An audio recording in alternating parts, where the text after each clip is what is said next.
বিশ্ব জলভূমি দিবস উপলক্ষে সুনামগঞ্জে হাওর সমাবেশ অনুষ্ঠিত হচ্ছে। এই উপলক্ষে গ্রামীণ মেলার আয়োজন করা হয়। আরও জানাতে সুনামগঞ্জ থেকে যোগ দিচ্ছেন সহকর্মী জাকির হোসেন।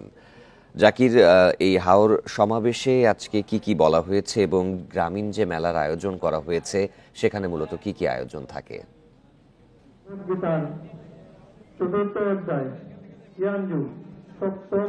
দেখুন, আজকে বিশ্ব জলাভূমি দিবস উপলক্ষে সুনামগঞ্জের দিরাই উপজেলার তারল গ্রামে বিশ্ব জলাভূমি দিবস এর উপলক্ষে হাওর উৎসব পালন করছে বাংলাদেশ হাওর ও জলাভূমি উন্নয়ন বোর্ডের আয়োজনে। তো এখানে আপনারা সকাল থেকেই আমরা দেখছি এখানে সুনামগঞ্জের সহ 7টি হাওর অধ্যুষিত জেলা রয়েছে। সেই 7টি হাওর অধ্যুষিত জেলার কৃষক, জেলে, ছাত্র প্রতিনিধি, ছাত্ররা বা বিভিন্ন স্তরের মানুষ কিন্তু এখানে উপস্থিত হয়েছেন এবং বক্তারা যেটা বলছেন অর্থাৎ হাওর ও জলাভূমি উন্নয়ন বোর্ডের যে কর্মকর্তারা, জেলা প্রশাসন এবং পানি উন্নয়ন বোর্ডের যে কর্মকর্তারা রয়েছে তারা বলছেন যে তারা হাওরকে নিয়ে বিভিন্ন পরিকল্পনার কথা বলছেন এবং হাওরকে কিভাবে আরো ভবিষ্যতে হাওরের যে বিভিন্ন হাওরের মানুষের মান উন্নয়ন বিষয়ক আরো বিভিন্ন পরিকল্পনার কথা তারা আমাদেরকে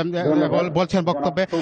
এছাড়াও হাওরবাসীর একটা দাবি, সুনামগঞ্জ যেহেতু সুনামগঞ্জ সহ 7টি হাওরের জেলা রয়েছে, বিভিন্ন মন্ত্রণালয় রয়েছে, কিন্তু হাওর যেহেতু 7টি হাওরের জেলা, হাওর কেন্দ্রিক একটি মন্ত্রণালয় করা এবং হাওরকে আরো হাওরের উন্নয়নে বিভিন্ন কার্যক্রম হাতে নেওয়ার জন্য সরকারের প্রতি অনুরোধ জানাচ্ছেন সুনামগঞ্জের হাওর এলাকার মানুষ।